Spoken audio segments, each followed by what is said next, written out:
This is another in my series of the myth of Canada. Canada is actually being turned into a third world country, which is good because pretty soon we'll be able to apply for and receive aid from the United States. And I'll be lining up with my hand out for some of that fiat money, some of that cash. What's going on now is our Prime Minister, after lobbying to sell our dirty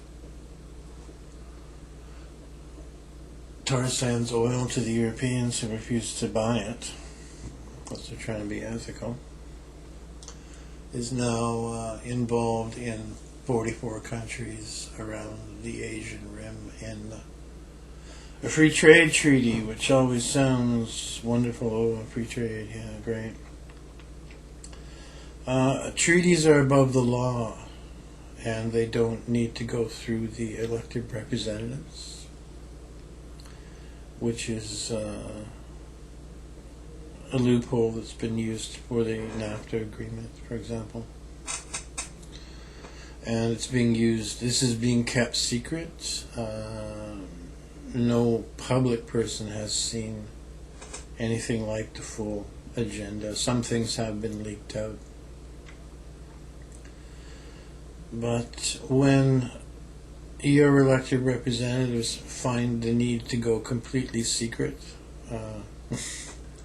like at the G7, G8, G20 meetings where they're price fixing and dividing the world up on their behalf or behalf of their contributors for themselves. This is another legal secret way of dividing up our economic future.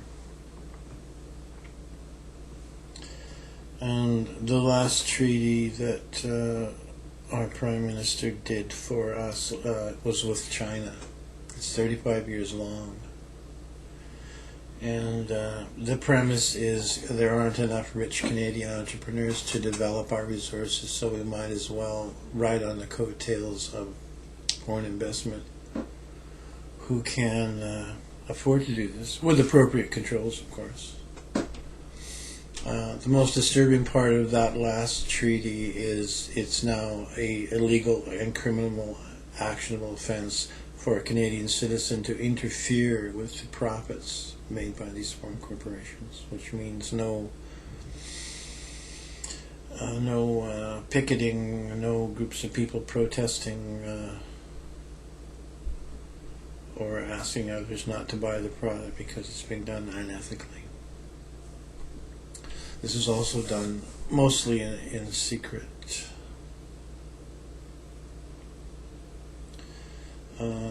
So we have the Chinese heavily invested in the oil sands. Chinese workers there. Exxon is up there. And the deal 2 weeks ago was with I think Thailand. They're going to come into British Columbia and put in fracking and a gas pipeline down to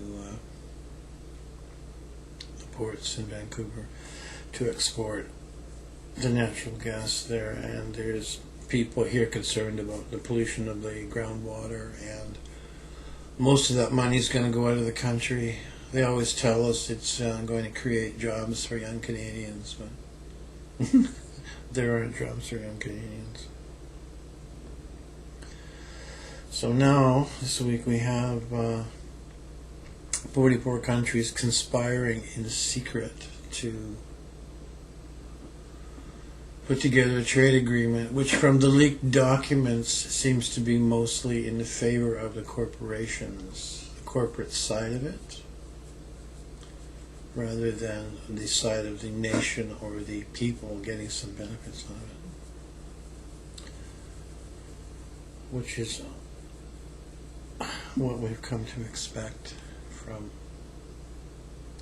the way it actually is. There's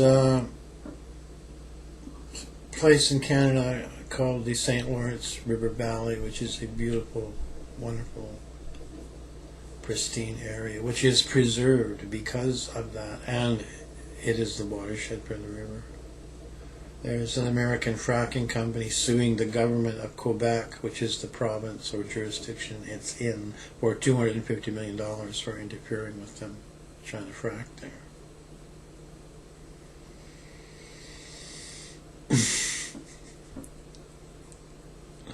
In a real country, in an honest country, the government of Quebec or the federal government would say, you don't want to abide by our rules and now you're suing us?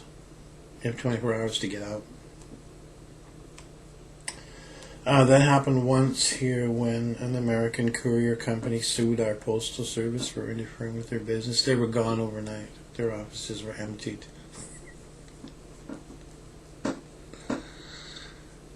The good old days, back in the 80s. I won't mention any names because people are trying to put on a happy face. So it was somebody who was very big. So that's the news today. If you know anything about this treaty, please put it on the web. And we would try very hard to not elect these treasonous dogs again, but all we have is treasonous dogs. And